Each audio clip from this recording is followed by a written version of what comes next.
இருந்தாலும் தீமை உங்களை அணுகாதபடிக்கு அப்பா காத்திடுவார். நம்ம சுத்தி நடக்கிற தீமையான செய்திகளை கேள்விப்படும் போது ஒரே மரண பயமா இருக்கு. சின்ன குழந்தையானாலும் சரி, பெரியவங்களா இருந்தாலும் சரி, ஒரே தீமையான செய்திகள் தான். இந்த வருஷம் எப்படி முடிய போகுதோன்னு ஒரு பயம் இருக்கு. கவலைப்படாதீங்க, வேதத்துல ரொம்ப அழகான வசனம் இருக்கு. சங்கீதம் 27:5, தீங்கு நாளில் அவரை தம்முடைய கூடாரத்தில் மறைத்து என்னை தமது கூடார மறைவில் ஒளித்து வைக்கிறான்னு சொல்லி ரொம்ப அழகான வசனம் இருக்குங்க. உண்மைதான்.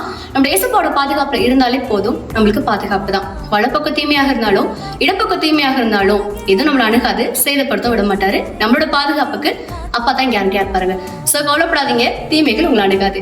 God bless you.